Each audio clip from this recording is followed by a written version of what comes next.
તો આજે આપણે ફાર્મર રજિસ્ટ્રી મોબાઈલ એપ્લિકેશનથી કરતા શીખીશું। તો આ એપ્લિકેશનમાં નવું એ છે કે કોઈ પણ ખેડૂતનું આધાર કાર્ડ સાથે મોબાઈલ નંબર લિંક નહીં હોય તો પણ આ એપ્લિકેશનની મદદથી રજિસ્ટર કરી શકશો। તો વિડીયો પૂરેપૂરો એન્ડ સુધી જોજો તો તમને માહિતી પૂરેપૂરી મળતી રહે। તો સૌથી પહેલાં જો ચેનલમાં નવા હોય તો ચેનલને સબસ્ક્રાઈબ કરી લેજો। તો આપણે એપ્લિકેશનને ઓપન કરીએ। ઓપન કરશો એટલે આ રીતનો લોગો આવશે। ત્યારબાદ આગળ થોડું ખાલશે એટલે આ રીતનું આવશે। તો ઉપર તમે જોઈ શકો છો સાઇન ઇન અને સાઇન અપ। તો આપણે પહેલાં સાઇન અપ કરવું પડશે એટલે કે રજિસ્ટર પહેલાં કરવું પડશે। તો એના ઉપર ક્લિક કરવાનું રહેશે। સાઇન અપ લખેલું ઉપર નાનું છે ગ્રીન કલરમાં, એના ઉપર આપણે ક્લિક કરશું। ક્લિક કરશું એટલે એક નવો વિન્ડો ઓપન થઈ જશે।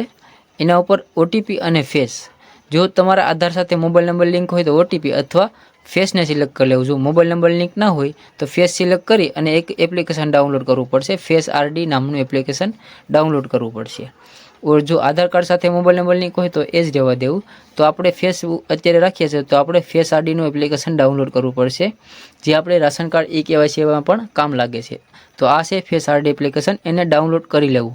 ડાઉનલોડ કરશો એટલે તમને સ્ક્રીન ઉપર નહીં દેખાય પણ કામ કરશે આ।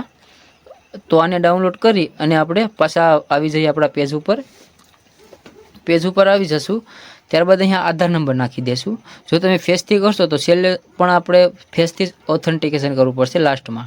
તો અહીંયા આધાર નંબર નાખી અને સબમિટ આપી દેશું। સબમિટ આપશો એટલે આપણે ફેસ વેરીફાઈ કરવું પડશે। તો ફેસ વેરિફિકેશન કરી લઈએ। તો હું ઓટીપીથી કરવાનું છું, તો હું આધાર નંબર નાખી અને સબમિટ આપીશ ઓટીપી સિલેક્ટ કરીને। ત્યારબાદ ઓટીપી આવે એ ઓટીપી નાખી અને આગળ આપણે ઓટીપીને વેરીફાઈ કરી લેશું।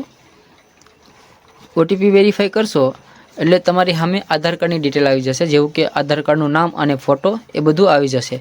ત્યારબાદ આપણે નીચે આવી જવાનું રહેશે। નીચે આવશું એટલે આપણે આધાર કાર્ડની બધી ડિટેલ જોવા મળશે, એડ્રેસ અને બધું જોવા મળી જશે, બરાબર। ત્યારબાદ અહીંયા નેક્સ્ટ લખેલું છે, નેક્સ્ટ ઉપર આપણે ક્લિક કરશું એટલે આપણે બીજું એક પેજ આવી જશે, જેમાં આપણે મોબાઈલ નંબર નાખી અને વેરીફાઈ કરવાનો રહેશે। તો આપણે મોબાઈલ નંબર નાખી અને વેરીફાઈ કરી લઈએ। જે પણ નંબર દેવાનો હોય તમારે આપી દેવાનો। ત્યારબાદ અહીંયા વેરીફાઈ નાનું ઓપ્શન લખેલું છે મોબાઈલની પાછળ, તેમાં ક્લિક કરશો એટલે એક ઓટીપી આવશે। ઓટીપી આવે એ ઓટીપી આમાં નાખવાનો રહેશે, ત્યારબાદ એને વેરીફાઈ કરવાનું રહેશે। તો જેવો ઓટીપી આવે એમાં નાખી અને આપણે વેરીફાઈ કરી લઈએ।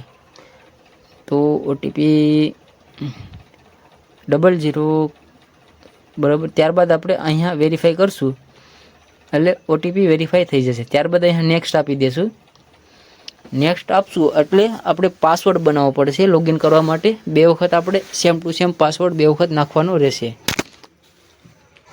જેવું પાસવર્ડ પહેલો અક્ષર મોટો રહેશે કેપિટલમાં, ત્યારબાદ સ્મોલ @ અને 1 2 3 ગમે તે નાખી શકો। નાખી અને આપણે નેક્સ્ટ કરશું। નેક્સ્ટ કરશું એટલે આપણે સામે આવી જશે your user account has been successfully activated. તો આપણે હવે ડાયરેક્ટ લોગિન કરવાનું છે। અહીંયા ઓકે આપી દેશું। રજિસ્ટ્રેશન થઈ જાય ત્યારબાદ આપણે લોગિન કરવાનું રહેશે, જેવું કે ઉપર સાઇન ઇન ઉપર ક્લિક કરી અને મોબાઈલ નંબર, પાસવર્ડ અને કેપ્ચર નાખી અને નીચે સાઇન ઇન લખેલું છે એના ઉપર આપણે ક્લિક કરશું તો લોગિન સક્સેસફુલી થઈ જશો। ત્યારબાદ નીચે રજિસ્ટર અસ ફાર્મર લખેલું છે એના ઉપર આપણે ક્લિક કરવાનું છે। ત્યારબાદ અહીંયા પૂછે જો તમારે મોબાઈલ નંબર બદલવો હોય તો યસ કરવાનું, બાકી નો ઉપર આપણે ક્લિક કરી દેવાનું। ત્યારબાદ નીચે નેક્સ્ટ લખેલું છે, નેક્સ્ટ કરશું। નેક્સ્ટ કરશું એટલે આધાર કાર્ડની ડિટેલ આવી જશે ઉપર, જેવું આધારમાં નામ છે અંગ્રેજી અને ગુજરાતી એ પ્રમાણે આવી જશે અને બંનેનો સ્કોર મેચિંગ અહીંયા તમે જોઈ શકો છો કે 100% સ્કોર મેચિંગ થાય છે।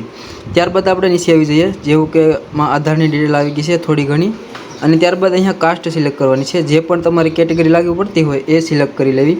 ત્યારબાદ આઈડેન્ટિફાયર ટાઈપમાં SO રહેવા દેવાનું, અને જો કોઈ લેડીઝનું હોય તો સન ઓફ અને ડોટર ઓફ અથવા તો વાઇફ ઓફ પણ આવી શકે। કોઈ પરિણીત મહિલા હોય તો વાઇફ ઓફ સિલેક્ટ કરવું અથવા તો ડોટર ઓફ ગમે તે સિલેક્ટ કરો હાલ છે। તો સન ઓફ સિલેક્ટ કરી અને આપણે એના ફાધરનું નેમ અંગ્રેજી અને ગુજરાતીમાં નાખવાનું રહેશે। તો તમે નામ નાખશો એટલે એનો પણ તમને સ્કોર જોવા મળી જશે। ત્યારબાદ આપણે નેક્સ્ટ આપી દઈશું। નેક્સ્ટ આપશું એટલે આધાર કાર્ડનો ફોટો આવી જશે અહીંયા। ત્યારબાદ એની નીચે મેન્યુરિટીને એક કંઈ આપણે ફરજિયાત નથી એટલે નાખવાનું થતું નથી। ત્યારબાદ આપણે સીધા નીચે આવી જઈશું, અહીંયા કઈ વસ્તુ નાખવાની નથી। ત્યારબાદ અહીંયા આપણે નેક્સ્ટ આપી દઈશું. નેક્સ્ટ આપશું એટલે અહીંયા રેસિડેન્ટલ ડિટેલ આવી જશે. જેવું આધાર કાર્ડમાં એડ્રેસ છે એ પ્રમાણે આમાં એડ્રેસ આવી જશે. જો તમારું એડ્રેસ આધાર કાર્ડ પ્રમાણે નથી આવતું તો અહીંયા નીચે એક નાનું એવું બોક્સ આપેલું છે, એના ઉપર ક્લિક કરી લેવાનું રહેશે. તો જેવું આધાર કાર્ડમાં એડ્રેસ છે એ પ્રમાણે એડ્રેસ અહીંયા રાખવાનું છે. તો આપણે એ પ્રમાણે એડ્રેસ સિલેક્ટ કરી લઈએ. તો અહીંયા એડ્રેસ જે આધાર કાર્ડમાં હોય તે જ નાખવું. પછી ભલે તે આધાર કાર્ડ મહારાષ્ટ્રનું હોય કે યુપીનું હોય, જે આધાર કાર્ડનું એડ્રેસ આવતું હોય એ જ અહીંયા નાખવાનું. જમીનવાળું એડ્રેસ અહીંયા નાખવાનું નથી. જમીનનું એડ્રેસ જ્યારે આપણે ફેસ લેન્ડ ડિટેલ કરશું ત્યાં જે જગ્યાએ જમીન હોય એ નાખવાનું છે. ત્યારબાદ અહીંયા આપણે નેક્સ્ટ કરી દઈશું. નેક્સ્ટ કરશું એટલે લેન્ડ ઓનિંગ ફાર્મર ડિટેલ આવશે, એમાં આપણે ઓનર સિલેક્ટ કરવાનું રહેશે. ત્યારબાદ અહીંયા નેક્સ્ટ આપી દેવાનું. અને આ ઓક્યુપેશનમાં બંને ઓપ્શન ટિક કરવાના છે. કોઈ એક ઓપ્શન ટિક કરશો તો પછી લાસ્ટમાં જ્યારે ટિક બોક્સ આવશે એ ખુલશે નહીં, એટલે બંને ઓપ્શન ટિક કરી લેવા ફરજિયાત છે. ત્યારબાદ અહીંયા નેક્સ્ટ આપી અને ફેસ લેન્ડ ડિટેલ ઉપર આપણે ક્લિક કરશું. ફેસ લેન્ડ ડિટેલ ઉપર ક્લિક કરશું એટલે જે જગ્યાએ જમીન છે ને એ જગ્યાનું એડ્રેસ અહીંયા નાખવાનું છે. જ્યાં જમીન હોય ત્યાંનું એડ્રેસ નાખવાનું છે. જો કોઈ મહારાષ્ટ્ર કે એ બાજુ હોય તો એનું આમાં રજિસ્ટ્રેશન નહીં થાય, કેમ કે આ ગુજરાતની લિંક ઉપર ગુજરાતનું જ થશે. તો આપણે એડ્રેસ નાખી લીધું છે. તો આપણે એ ધ્યાન રાખવું કે આપણે ગુજરાતની જમીન જ્યાંની હોય તે જ આપણે વેરીફાઈ કરી શકશું. જો કોઈ મહારાષ્ટ્ર યુપીની જમીન હશે તો આમાં આપણે રજિસ્ટર નહીં કરી શકશું, બરાબર? તે ખાસ ધ્યાન રાખવું. પણ જો આધાર કાર્ડ મહારાષ્ટ્ર અથવા યુપીનું હશે અને ગુજરાતમાં એની જમીન હશે તો આપણે આમાંથી રજિસ્ટર કરી શકશું. તો ત્યારબાદ આપણે અહીંયા સબમિટ આપી દઈશું. સબમિટ આપશું એટલે એક નીચે બીજું એક બોક્સ આવી જશે, જેમાંથી આપણે નામ સિલેક્ટ કરવાનું છે. જે પણ તમારું આમાં નામ હોય એ આપણે સિલેક્ટ કરી લેવાનું. ત્યારબાદ અહીંયા શો લેન્ડ ઓવરિંગ ડિટેલ ઉપર ક્લિક કરવાનું છે. તો એના નામે જેટલી જમીન હશે ને એટલી બધી આવી જશે. ત્યારબાદ અહીંયા બે ઉપર તીર દેખાતા હશે, ત્યાં તમે આમ નેક્સ્ટ કરીને જોઈ શકો છો. તો અહીંયા એના 4 ભાગ છે એ બધા જમીન આવી ગઈ છે. તો એને આપણે એક એક કરી અને આ રીતના સિલેક્ટ કરી લેવાની છે. તીર ઉપર નામ મારી અને સિલેક્ટ કરી લેવાનું. ત્યારબાદ નીચે આવી જવાનું રહેશે. અહીંયા એડ લખેલું છે, એના ઉપર આપણે ક્લિક કરી દેવાનું. તો આપણે 4 જમીન જે સિલેક્ટ કરી હતી એ એડ થઈ ગઈ. ત્યારબાદ અહીંયા વેરીફાઈ ઓલ લેન્ડ ઉપર આપણે ક્લિક કરી દેવાનું છે. તો 4 જમીન વેરીફાઈ થઈ જશે. ત્યારબાદ અહીંયા એનો સ્કોર પણ તમને જોવા મળી જશે.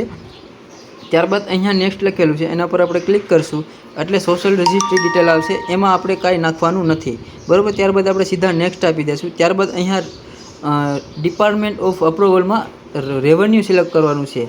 એગ્રીકલ્ચર નથી કરવાનું, ફરજિયાત રેવન્યુ રાખવાનું છે. જો રેવન્યુ રાખશો તો તમારા નજીકના તલાટી મંત્રી પાસે અપ્રુવલ જશે. એગ્રીકલ્ચર કરશો તો એના પાસે અપ્રુવલ નહીં આવે, બરાબર? એટલા માટે રેવન્યુ સિલેક્ટ કરવાનું. ત્યારબાદ અહીંયા ટીક ઉપર ક્લિક કરશો એટલે આ રીતનું આવશે. આ બંને બોક્સ ઉપર ટીક કરી અને પ્રોસીડ ટુ ઈ સાઇન ઉપર આપણે ક્લિક કરવાનું છે. ઈ સાઇન ઉપર ક્લિક કરશો એટલે અહીંયા તમને એક બીજી વેબસાઇટ ઉપર આવી જશે જેનું નામ છે હસ્તાક્ષર. તો આના માટે તમારે એક એપ્લિકેશન ડાઉનલોડ કરવું પડશે, તો જ આ એપ્લિકેશન ખુલશે. તો એના માટે આપણે પ્લે સ્ટોરમાં જઈ અને હસ્તાક્ષર નામનું એક એપ્લિકેશન ડાઉનલોડ કરી લેવાનું છે. જો આ રહ્યો ડાઉનલોડ કરશો એટલે તમારી સ્ક્રીન ઉપર નહીં દેખાય પણ ઓટોમેટિકલી કામ કરશે. તો આને ડાઉનલોડ કરવું ફરજિયાત છે, તો જ તમારું હસ્તાક્ષર થશે, બાકી નહીં થાય. ત્યારબાદ અહીંયા આધાર નંબર નાખી અને અહીંયા બોક્સ ઉપર ટિક કરી અને કેપ્ચર ઉપર આપણે ક્લિક કરશું તો આપણું ફેસ ઓથેન્ટિકેશન માટે ફેસ આઈડી એપ્લિકેશન ખુલી જશે. તો જે પ્રમાણે આપણે રાશન કાર્ડમાં કેવાયસી કરીએ છીએ એ પ્રમાણે આમાં ફેસ રાખી અને આખો પટપટાવશો એટલે ફેસ કેપ્ચર સક્સેસફુલી થઈ જશે.